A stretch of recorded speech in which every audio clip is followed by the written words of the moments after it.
Welcome students for online classes. So today we'll start on with a new chapter, chapter 5, basic problems of an economy. Under this chapter we'll study the resources, economic problem, central problems or the basic problems of an economy. So the first topic, that is resources. Now what do you mean by resource? It means the substances that have utility and functionality. So what do you mean by utility?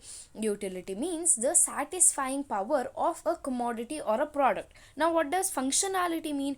It means the capacity to fulfill human needs. So these both, the utility and functionality, tells the same thing, that is the fulfillment or the satisfaction level from a commodity used by a living person or used by a particular individual. That is known as what? That is termed as resources. Maybe you might use your cell phone, you might consume a apple, everything. Whenever you need something, whenever you have that particular commodity, what happens? You will get a self of satisfaction. That is known as a resource. Okay, now under resource we'll study about two kinds, that is natural resource and man-made resource. So first one, that is natural resource. Natural resource are the contribution of nature. So as we tell, the free gifts of nature, maybe sunlight, maybe water, maybe air, maybe forest, maybe trees, maybe plants, all these things, that is whatever exists in nature and is usable, anything and everything which is used by a particular person is termed as a natural resource. So under natural resource there are different types of natural resource. So first one is on the basis of origin. So first one is biotic resource, that is any sort of resources or any sort of commodity that is obtained from the living being, that is known as the biotic resources. Maybe any sort of cultivation you do, any sort of vegetables you do, you cultivate vegetables, you plant trees, all these things, whatever you do which has life, that is known as the biotic resources. Maybe the human being, maybe the animals, maybe the insects, birds, everything comprises of what? Comprises of biotic resources. From doing all these necessary things, whatever output you get, when you do cultivation, what do you get? You might get rice, you might get wheat, you might get ragi. All these things are the resources. At the same point of time, when you rear animals, what happens? You might do the poultry farming. At this point of time, you will get milk, you will get the dairy products, you might get eggs. So all the necessary things which you get in return after doing all the necessary things, that is known as the biotic resources. So next thing is abiotic resources, which is non-living in nature. So maybe the sunlight, maybe the air, minerals, light, all these things are necessary for our life. Without using all these necessary things, what happens? Our life or the life which we lead is incomplete. So those are the abiotic resources. Okay, the next thing, on the basis of exhaustibility, to what extent we use it in a proper way, to what extent with the one usage it gets wind up or it gets geared up. That is first one, renewable or inexhaustible resources. Now what is this renewable resource? With the usage of one particular commodity, it will not come down or it will not decrease. For example, air, sunlight, what happens? You use this particular commodity, you use these natural resources. So what happens at this point of time? Will the air or will the water or will the sunlight decrease? No, those are known as what? Those are known as the renewable resource. Now the second thing, non-renewable resource or exhaustible resources, which will be exhausted or which will be decreased with the usage of that particular commodity. For example, I'll take petrol or diesel. You use 1 liter of diesel in your vehicle. With the passage of time, when you move your vehicle, when you go for any particular vacation or when you go out, what happens? That particular petrol or diesel will decrease. So that is known as non-renewable or exhaustible resources. Now the third thing, on the basis of the stages of development, to what extent there is development in the resources. First one is potential resource. any sort of resources which gives us the potential use. How this potential use? For example, with the help of sunlight, what can we use? We can take up the solar energy. With the help of wind, what can we take up? We can take out the wind energy. At the same point of time, thermal energy, hydro energy. There are n number of energies which we can take out from the natural resources with the potential or efficient usage of that particular resource, that is known as potential usage. Now the next thing is actual resource. Now what is this actual resource? Actual resource is something, what do you do with the usage or with the usage of that particular commodity or that particular resource. What happens? It gets worn out, or it starts decreasing of that particular commodity with the utilization. That is known as the actual resource. Maybe any sort of quantity you might take in, maybe any sort of quality you might take in. So at this point of time, what happens? Anything or any sort of product you use, what happens? It starts decreasing. Maybe any sort of minerals, all these things. Okay, that is actual resource. Now the next thing, on the basis of ownership. First one is individual or personal resources. Maybe any sort of commodities you use personally. Maybe you use your personal vehicle, you use your laptop, you use your cell phone. All these things are the private things which will be owned by the private people. That is known as the individual or personal resources. Now the second thing, community resource, which means the public resource. Maybe the parks, maybe the schools, colleges owned by the government, maybe any sort of courts owned by government. All these things are what? All these things are the community resource or the public resources. Now the next thing, national resources. National resources are something which is used by everybody in that particular nation who live in. Maybe any sort of minerals, maybe any sort of forests. All these things are the national resources. Okay, now the last thing is world resources. Maybe for example, the World Health Organization, who helps everybody in the economy, everybody in the sense the whole world. In the same way, IMF, that is International Monetary Fund, who gives a proper funding to everybody in the economy who is very much necessary for that particular fund. So that is the world resource which is used by everybody in the economy. Now the next thing is on the basis of distribution.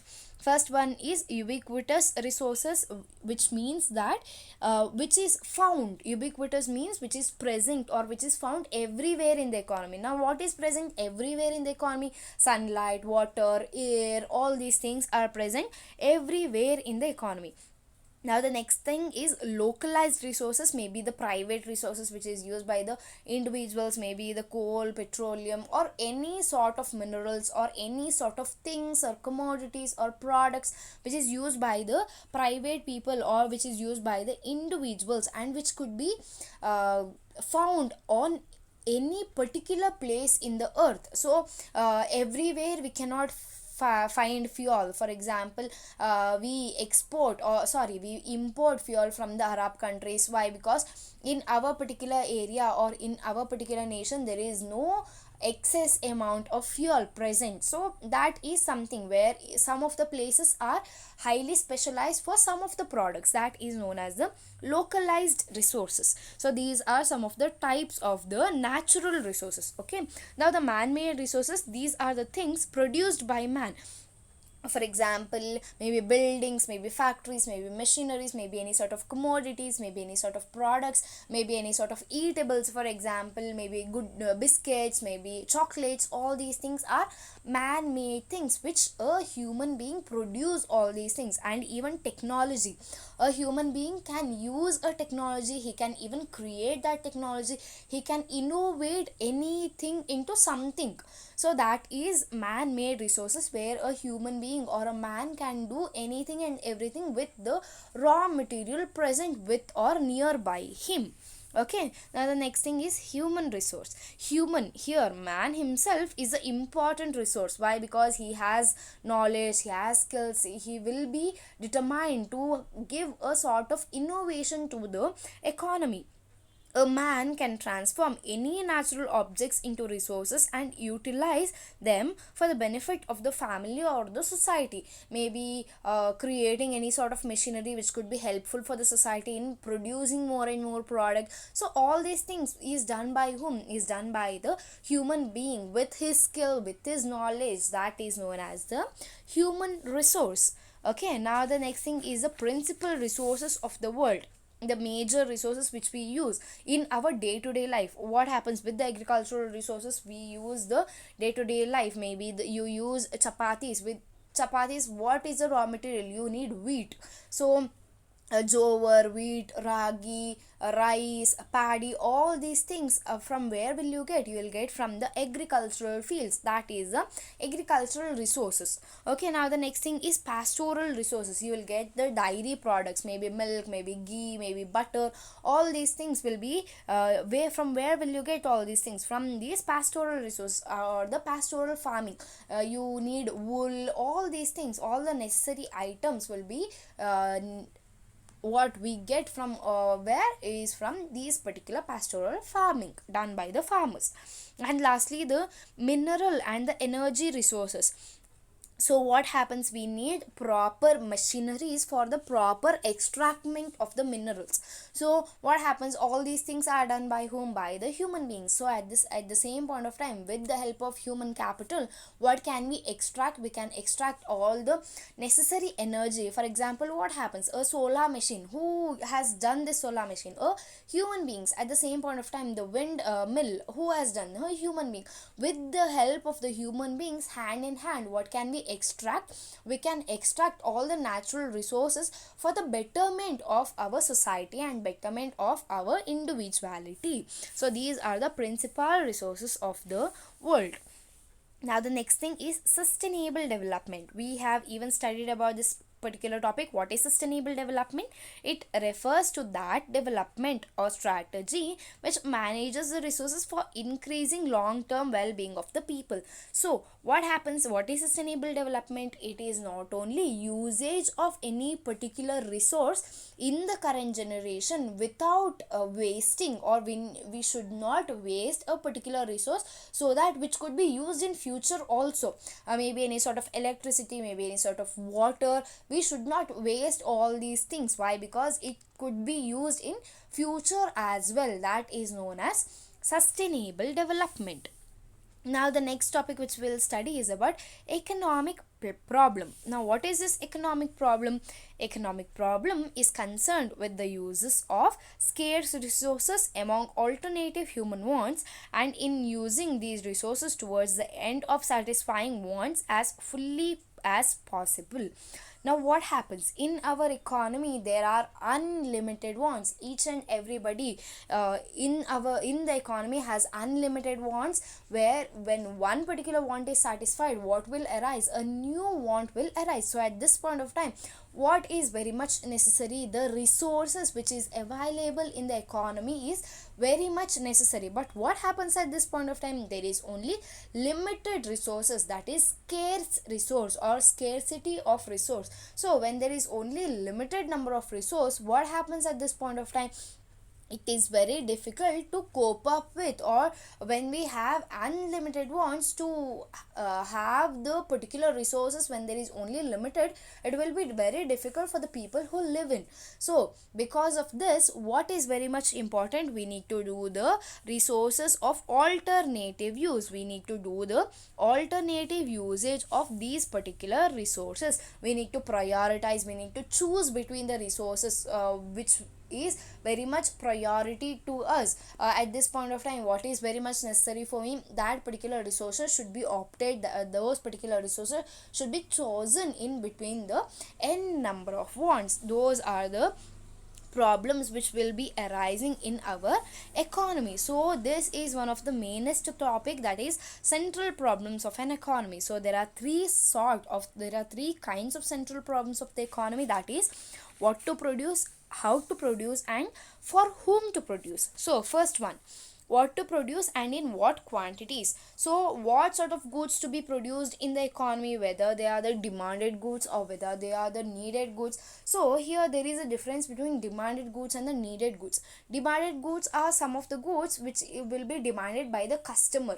Needed by goods are something which is very much needed for the society. Maybe paddy, that is rice, maybe any sort of vegetables, maybe dal, which is very much important for our day to day life.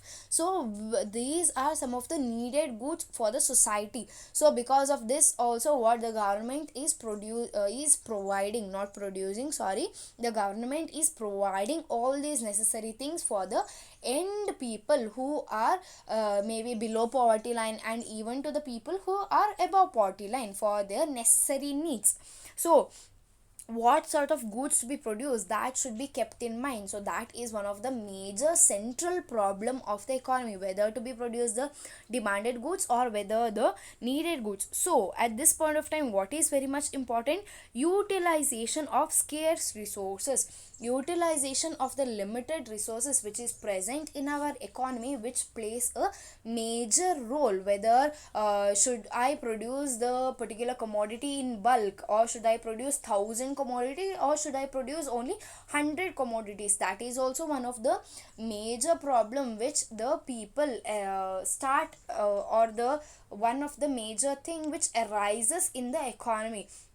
So what happens, a particular factory might produce 1,000 products. So what happens at this point of time, none of the customer will come and ask that particular commodity or that particular product. So what happens at this point of time, there will be a huge loss for that particular company. So a particular individual or a producer or a manufacturer should keep all these things into mind, whether any sort of goods are demanded in the economy or any sort of goods are needed to the economy. Now the next thing is about how to produce, in what sort of things to be produced. First one is labor intensive goods, second one is capital intensive goods. Okay, now first when I talk about labor intensive goods, labor intensive goods means it is a manual work which a labor does. Maybe in the cultivational process, what happens in earlier times, the farmers used to use bullock carts. So at this point of time, that was a laboring work. So even in the machineries, so when I go to the factories, what happens, there were n number of laborers working in the particular